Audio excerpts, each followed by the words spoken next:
So over to you. Thanks, Bob. We look forward to hearing what beekeeping is like in Thailand. Okay, thanks, Barry.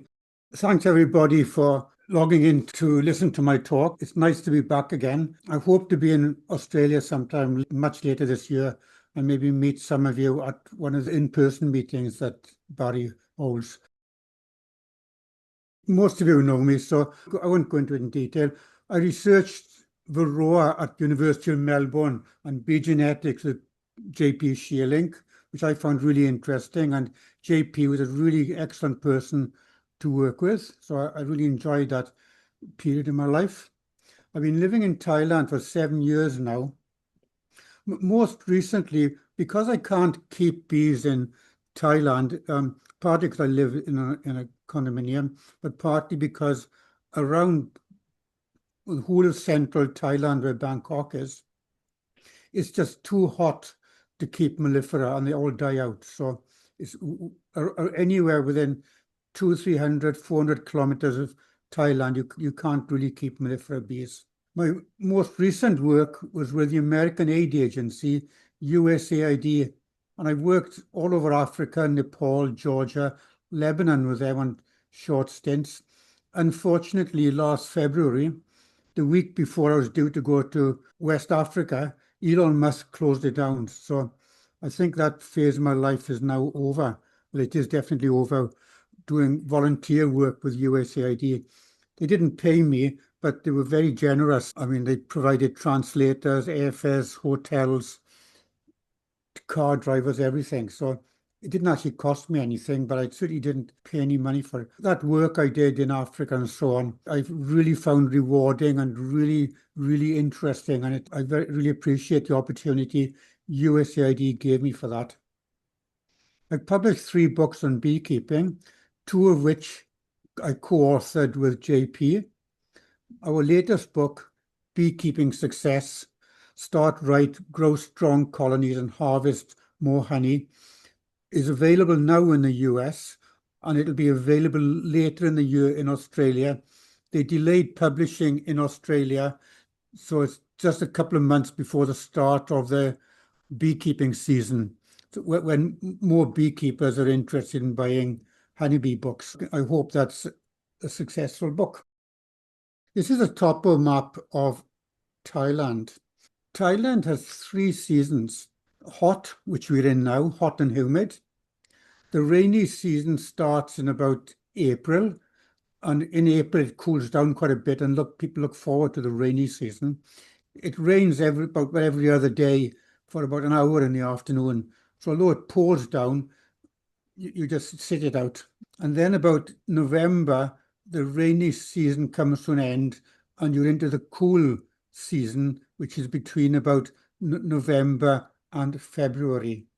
So the main nectar flow for most flowers comes after the rainy season, which is after November. But by far the most important crop is the longon fruit, and actually that's during the rainy season, but I'll go into this later.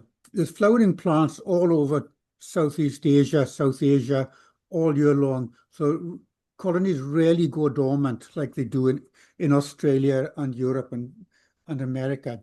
But swarming and absconding is common, and particularly for Apis cerana.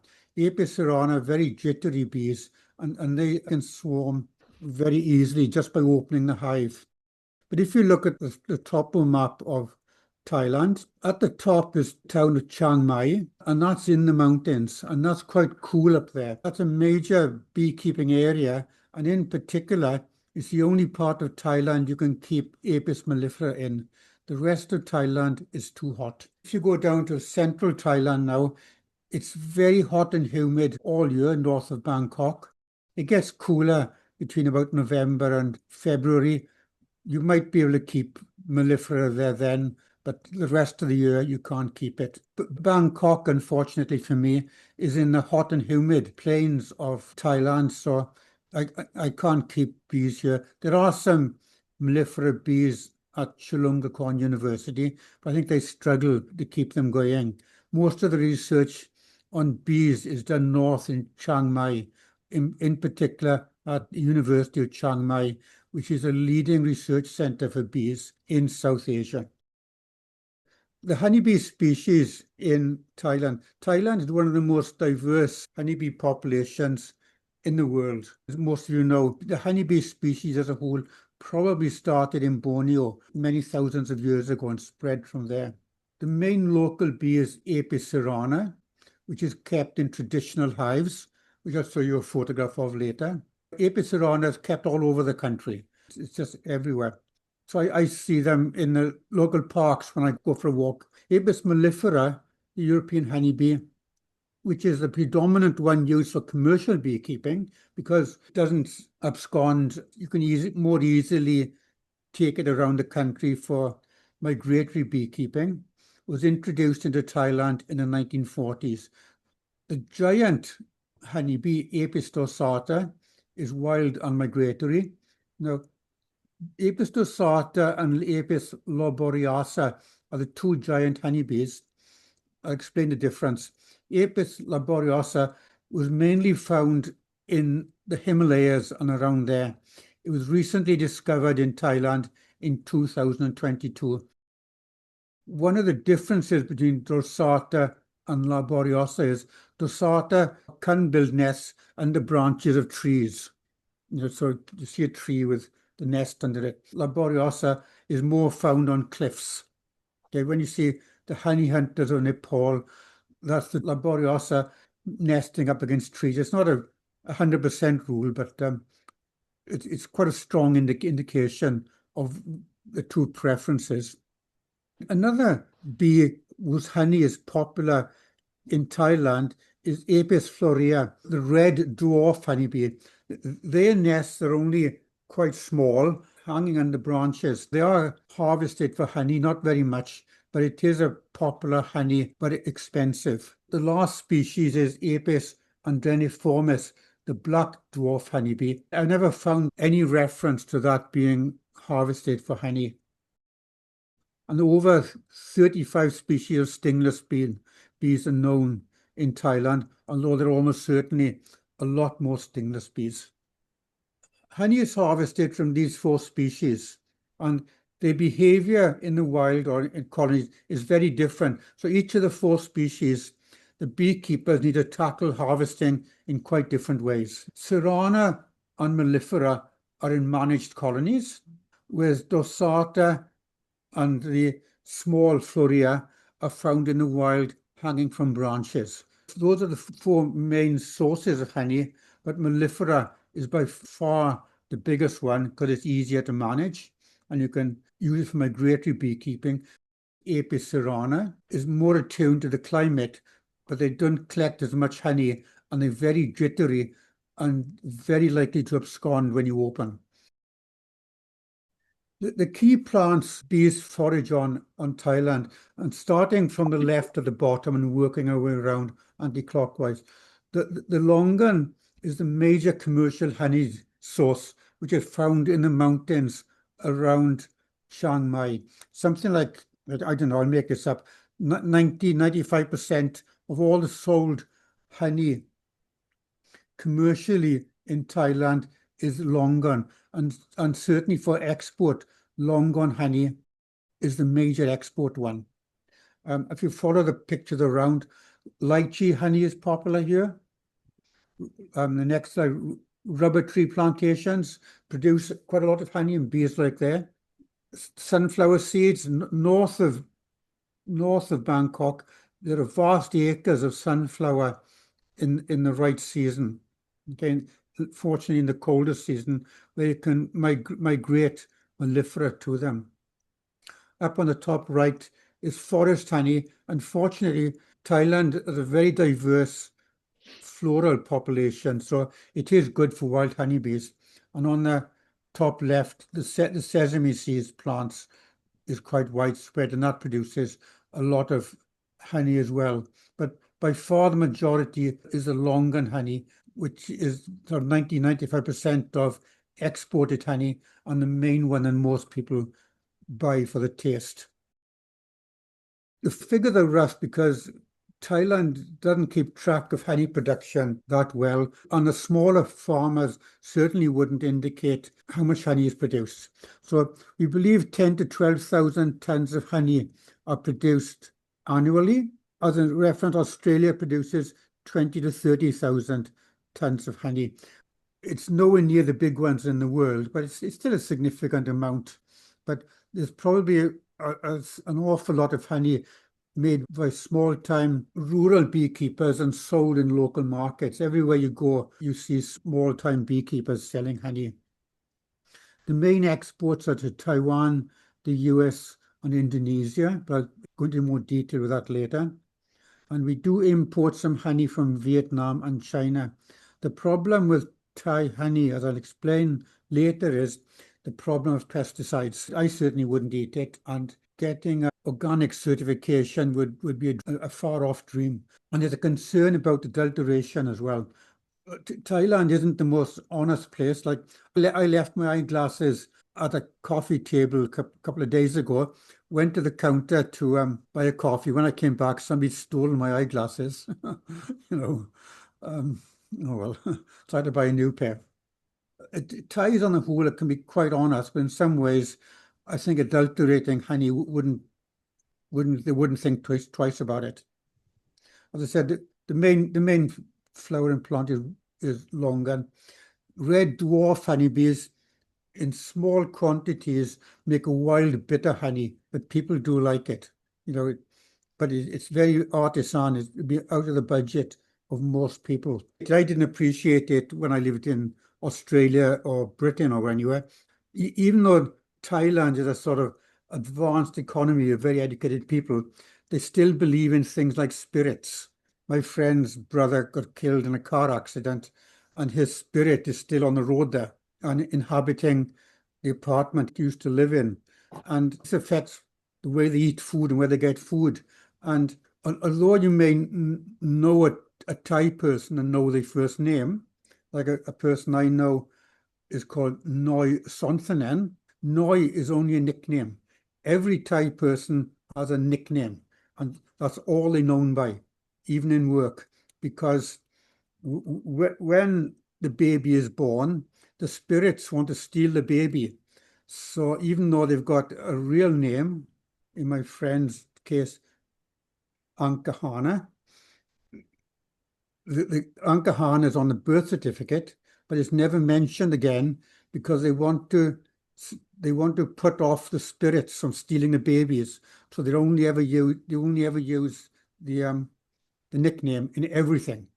Okay, so it's in some ways it's quite backward here. And when I told somebody I didn't believe in Thai spirits, she was quite horrified that I didn't believe in English spirits either, you know. Um, so anyway, I'm just throwing that in. So although you think of Thailand as a kind of advanced and educated country, still has a lot of beliefs that you and I would disbelieve. Beekeeping methods with Apis cerana, the traditional log hives are used. I'll show them in the next slide. Traditional log hives, although with Apis mellifera, which is kept more by commercial beekeepers and more likely to be migrated around the country and looking for crops, they are more likely to be found in modern Longstaff hives. As I mentioned, the giant dosata and miniature florea are left in the wild and honey harvested from wild colonies. Migratory beekeeping follows the flowering crops, as I'll explain. So you get the smallholder and commercial operations. Commercial operations can own quite a few thousand hives and migrate them around the country, and they'd have the proper extracting equipment. The smallholders and the farmers are much more prevalent in Thailand than in Australia or Europe, and they'd be significant producers of honey, which would only be sold at local markets. And when you go to local markets, there'd be someone selling honey maybe at every second or third stall there. Personally, I wouldn't buy it. Of course, I wouldn't know if it's adulterated or how much pesticides on it. So small-scale rural honey production is at a significant level by farmers and just private people. So these are some typical traditional hives. On the left, we've got a log hive, which is a log hollowed out, quite a large log hollowed out, with a hole in the center for the bees to come in and out of. That's one type of traditional hive.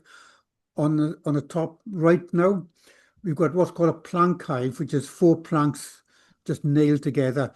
I mean, the honeycomb still hangs from the roof. There's no frames in there, but it's easier to just get 4 planks and put them together, put a temporary lid on, or an easily removed lid on, and just leave them there. So the traditional log hive and the plank hives, very similar. The bottom 2 slides show, the one on the left show honey being extracted from a plank hives, and you just pull the honey out, and D is the same, actually pulling honey out. The far right photograph is a log hive put on its side. It's hollowed out, and unlike the top left photograph, the hive is on its left. The trouble with these hives is it can severely disturb the Apis cerana, and they're quite likely to abscond. Now, the advantage of Apis cerana is that if they do abscond, there's a lot of Apis cerana colonies. They can just go out and find another colony. If mellifera absconds, they'll have to buy a colony because there won't be any wild mellifera hives, are very hard to come across. Challenges for Thai beekeepers. Varroa destructor is here. It's been here for many, many years. Tropilaelaps is here. They seem to coexist. They put pesticides in a hive to treat the varroa and tropilaelaps. It's just something they deal with, and they accept the fact that hives are going to abscond with tropilaelaps. Tropilaelaps really can't survive in cold climates. Thailand and South Asia is a warm climate. The problem with tropilaelaps in Thailand is it's tropilaelaps all year round. Tropilaelaps in places like Nepal, where the colony pretty much goes dormant over winter, in places like Georgia and Europe, so that which reduces the tropilaelaps in the colony. In South Asia, tropilaelaps is active all year round, so it's much more of an effort to keep it. They put pesticides to keep the tropilaelaps, mite and varroa under control. The University of Chiang Mai in the mountains north of Thailand is a major tropilaelaps research centre, probably one of the most important in the world, because they have tropilaelaps here. University population is very well educated, and because it's not in China, a lot of Western universities send people there to work on tropilaelaps research, particularly American universities. Other challenges, pesticide exposure, which I'll explain. There's a large problem with deforestation and forage loss. Vast areas of Thailand are being deforested, often probably quite illegally. There's very lax abeyance of laws here. What laws there are is minimal, and those laws are widely ignored. Heat and humidity is a problem for mellifera, and colony absconding for cerana, and the giant honeybee dorsata. Their problem is because they're being over-harvested, you really have to destroy the colony to harvest the honey. The number of dorsata colonies is decreasing significantly. Hornets are a major problem here. I put some photographs in to get an idea of the size. On the top left, the Asian giant hornet, which is locally known as murder hornets, is the world's largest hornet and a major predator.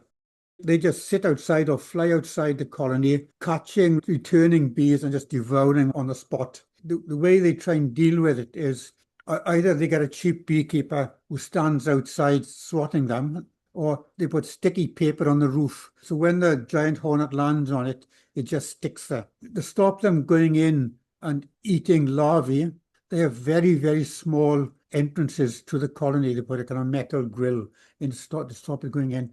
I've seen them flying around here. This list goes down in order of size. So the biggest one on top, smallest one on the bottom. The southern giant hornet is also a major pest of honeybees. A couple of years ago, it was found in Spain, so it is spreading around the world. It's a highly aggressive species, a major predator for bee colonies. The third one, the yellow-legged hornet, you can see its yellow legs in the center photograph. It's extremely active at hunting, and they just hover outside the hive, which is called hawking, and catching bees as they return to the colony. The fourth type of hornet is the yellow-banded brown wasp, or greater banded hornet, which is a major predator of mellifera. Now, whereas Apis cerana has over thousands of years has developed techniques to deal with hornets, the mellifera haven't developed techniques. So mellifera are far more susceptible to hornet attacks than cerana. How does cerana deal with hornets? There's a few ways, quite interesting. The top way, and you can see it in the top right-hand corner, so you can see the head of the hornet, where Barry's pointing now.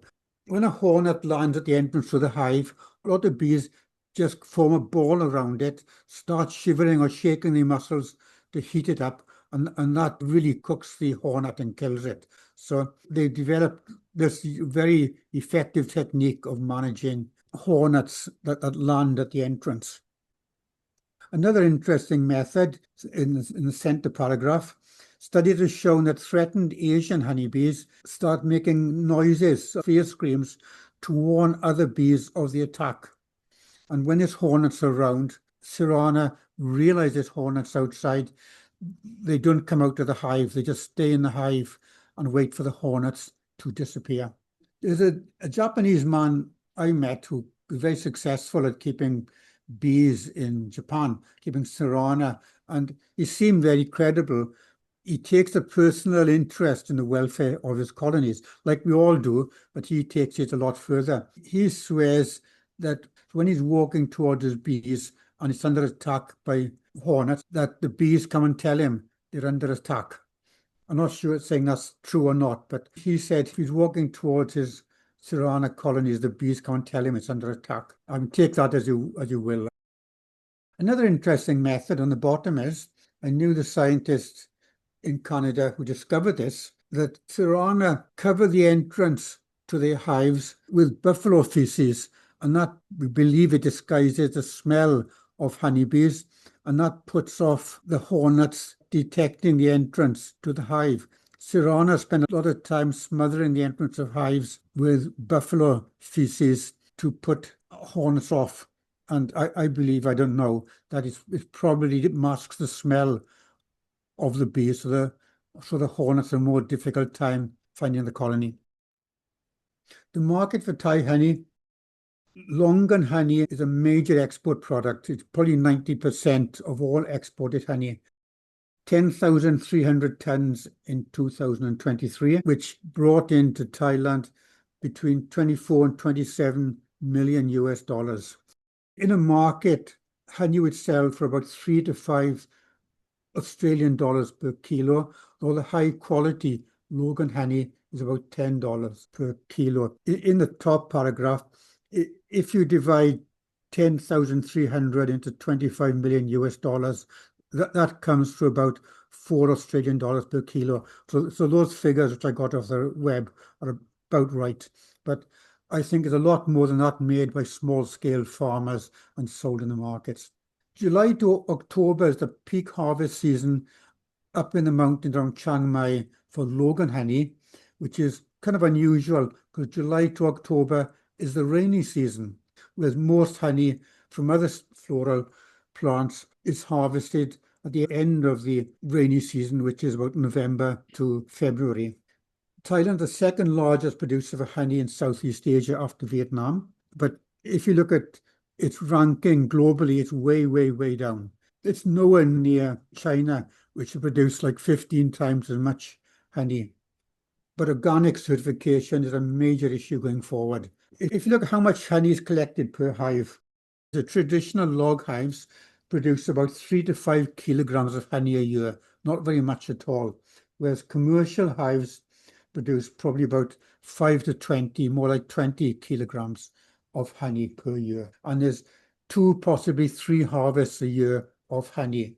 Some up north in the lowlands and the hills, and then after the rainy season down the bottom in the other plants. Honey in Thai is a traditional medicine, and local bee products include propolis and royal jelly. Far more than I experienced in Australia. Any cut or anything I had put royal jelly or propolis on. Local treatments seem more popular here, but that may be just the people I know. Wild honey from Apis dorsata. The giant dorsata honeybee has an annual migration. If you look at the topographic map, in the dry season, which is November to about March, the dorsata are up the top. Down to the wet season, they migrate in the wet season down to the central plains of Thailand. So this annual migration up and down, and they can't make this in one go. So every day they make a new nest somewhere. No one's been able to follow a colony from top to bottom because it takes place over a few weeks and they stop for a few days to recap. But these migratory stops, some of them are known, but no one knows the beginning and end of any particular colony. It's quite a well-documented migration, but the mechanics of it is never been worked out. It follows the Thai monsoon with the dry season up north and the wet season down south. And the dorsata species, as I mentioned, shows over-harvesting, so colony numbers are decreasing. Plus, there's a felling of a lot of tall tropical trees, so there's less nests for them. You can see in the bottom right photograph a typical dorsata nest under a branch. So when they harvest this, someone climbs up there and just cuts off the whole comb, not just part of it, the whole comb. It destroys the nest and the bees have to fly off and start again. Like a lot of beekeeping in these traditional areas around the world, it is very destructive, and that's one of the problems we face. So that's all I got to say. So if you've got any questions, I'd be pleased to listen to them. Bob, I'm intrigued to know what the treatments are then for varroa. Do you feel there is a systematic approach to varroa management, or has it it's moved to a different stage? What they're doing in Thailand? They just put insecticides in, just the same as probably more lethal than what we'd use. How do they do that? What's their method? How do they put insecticides? If they buy it wholesale in bottles, they dip a bit of cardboard in and put that in, or they can buy it in the shops, ready treated. But more likely they buy it in a bottle originating from China and just strip bits of cardboard or thin strips of plywood in and put it in their hives. I mean, they're a bit cowboyish. I'm not being critical with that, but it's a very poor country. Are they losing their colonies to varroa, Bob? I'm sure they are, but I don't know the figures. Thank you. Michael, you've got a question or comment, please? Yeah, just a question, Bob. It seems that there's a real proliferation of the Serrana there. Is there, and as a result, let's say we're standing with a standard Langstroth box, and you've got a box of Serrana and a box of mellifera. How do they compare in honey production? Is one as good as? Is it half as good or what? If I understand the question, Michael, is can I compare Serrana with mellifera in honey production? Yes. Okay. Mellifera is far better at honey production than Serrana. I don't know the figures, maybe 2 or 3 times as much. Oh, wow. And mellifera is a lot easier to manage because they don't abscond. Yeah. But mellifera, you can bring them around Bangkok, but only in the 2 or 3 months of the winter season. Whereas Serrana, you can keep all year round down here. So commercial beekeepers produce mellifera because it produces a lot more honey and doesn't abscond, Michael. But I don't know the figures. So as a follow-up question then, let's say you're a Thai commercial beekeeper. Yeah. Now, if they're using the Serrana, are they running? I assume that they're running far more hives than they would if it was mellifera. Um, I don't know the figures. I'd say they probably do. The advantage of Serrana for these people is that it's Serrana colonies are free, and if it swarms, they can ask the kids in the community, give him 10 cents, give them 10 cents, and they'll go and find another Serrana colony for them by the rest of the morning. Whereas if they lose, so they can potentially keep more colonies. Where mellifera, it doesn't swarm, but if they lose a mellifera colony, they've got to buy it. So I'd say Serrana colonies are more prevalent amongst these small scale beekeepers on mellifera. And then in terms of effectiveness of pollination, is Serrana as good as mellifera just in pollination? I don't know that answer. I'll give you an anecdote from both Nigeria and in particular from Bangladesh. When I worked in Nigeria with USAID, the beekeepers there didn't realize you could move colonies between crops, and it would help the pollination of the crops, so the farmers would have a greater yield of fruit. It's only like 4 years ago. They hadn't realized that. Bangladesh is a more, for me, astonishing example. When I was in Bangladesh, again about 4 years ago, the government had just hired 150 bee inspectors. Wow. And the bee inspectors are not doing what you and I thought they would do. The bee inspectors go around farmers explaining to them that honeybees help their crops grow and they don't steal pollen and fruit, because the local farmers, being very educated, if they saw a colony near their crops, they destroy the hive and possibly beat up the beekeeper or threaten him to leave the town, because they thought the bees were stealing resources Oh, wow. from the plants. So, I mean, to be honest, that astonished me. Yeah.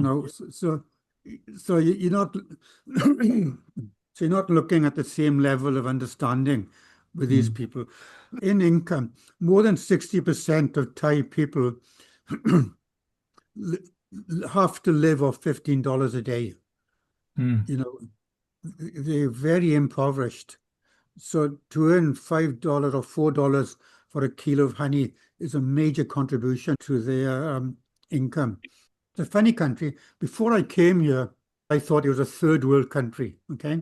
But when I came to Bangkok, it astonished me how many Thais had studied in university in Europe or America or Australia. It's a very segmented society, and I kind of go around to those people. But a vast majority of Thais, particularly in rural areas, are really, really uneducated. There's a man I know from Myanmar. He was born during the killing seasons, not Myanmar, in Cambodia, the killing seasons in Cambodia. And there's a lot of people here like this that he's about my age roughly now. In his whole life, he's never had a day of school. Khmer Rouge killed both his families, both his parents and his families. He just as a small child just eked out a living somehow. So he's never been to a day of school in his life. He believes he's got a sister somewhere in Thailand, but he's no idea where. A lot of itinerant workers come from Myanmar into Thailand, and they're pretty uneducated, so you can't expect much from them, and I sympathize with them, but they don't realize that, like in putting pesticides in, they don't realize the long-term effects of what they're doing. Well, thank you for that. Much appreciated. Christy was wondering, Bob, what is your view about the risk of tropilaelaps entering Australia and its impact in temperate areas? And do you imagine tropical areas would see a duplicate impact as in Southeast Asia? Tropilaelaps is all over Asia and Georgia. If it gets into Australia, it'll go everywhere in Australia. Maybe not the deserts, but wherever mellifera is and wherever varroa is, tropilaelaps can go. There are good and bad points to the migration of tropilaelaps. Whereas varroa can live for a couple of weeks outside of a nest with brood in, tropilaelaps can't live more than 4 or 5 or 6 days outside a nest. In swarms, tropilaelaps doesn't survive. If a swarm landed on a ship, for instance, it's really, really unlikely tropilaelaps would survive, where there's a good chance varroa would survive the journey. So it'd be much harder to get tropilaelaps into Australia than it would be to get varroa into Australia. So tropilaelaps in Georgia, where I've worked, Georgia has bitterly cold winters and really nice summers. Tropilaelaps doesn't die out in winter, but it's severely depleted. So just the bitterly cold winters in Georgia and Armenia and so on, southern Russia, helps manage tropilaelaps, but it doesn't manage it to the extent that it's safe there. So if it can survive in Georgia, it can survive in Melbourne. In Georgia, the way they manage it, Georgia is dominated by small-scale beekeeping, certainly not the size of maybe 100 hives, some bigger, mainly 100 hives. Say there are people in Australia whose whole living is made rearing queens. In Georgia, there are people whose whole living is caging queens, going around commercial beekeeping, putting the queen in a cage for 3 weeks. So there's no brood in the colony by the end of 3 weeks. The tropilaelaps die out. And then at the end of 3 weeks, they release the queen and she goes off laying eggs in brood again. In Georgia, that's viable because labor is cheap. And there's a lot of small beekeepers. It wouldn't be viable in Australia, where commercial beekeepers typically have thousands or hundreds of colonies. It's the main way of dealing with tropilaelaps in Georgia and Armenia and Azerbaijan, and probably southern Russia as well. But the problem with tropilaelaps and varroa is, in a sense, they're both killed by the same insecticide. But the problem is that we can't use what were good treatments for varroa because varroa has become resistant to those pesticides. So we'll be left with a very, very small number of effective pesticides to treat varroa with. Whereas with tropilaelaps, currently they probably to different degrees, more or less, susceptible to treatment with all the historically useful treatments for varroa. But you can't treat tropilaelaps with the same pesticides you treat varroa. So you can put pesticides in a colony during the non-honey producing season, and like 2 months later you'd have to treat varroa, and you'd have to treat tropilaelaps. That wouldn't have an effect on the varroa, but you would kill the tropilaelaps. So it would take the colonies out of honey collection and pollination for quite a large part of the honey producing season. That's a big problem with tropilaelaps. Okay, thanks, Bob, for that answer. Peter, you've got a question or comment, please? I was wondering if oxalic acid and formic acid, Bob, would work with tropilaelaps. Formic acid is really good. Excluding formic acid, most of the pesticides for varroa, you put, say, a strip or spray it into the colony.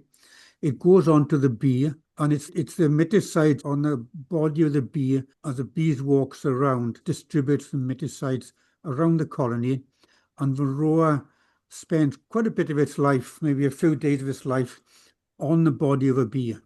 And that's where it comes in contact with the varroa miticides. Tropilaelaps, on the other hand, spends maybe a couple of hours on the body of a bee.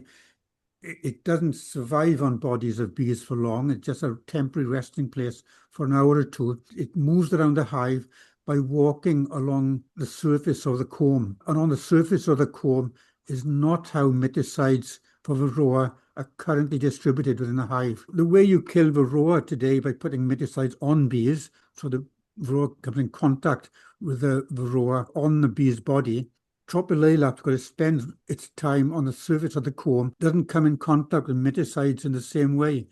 and you have to put a lot more miticide in to kill the tropilaelaps than you would the varroa. So the distribution mechanism and the way that two mites get affected by pesticides is very different.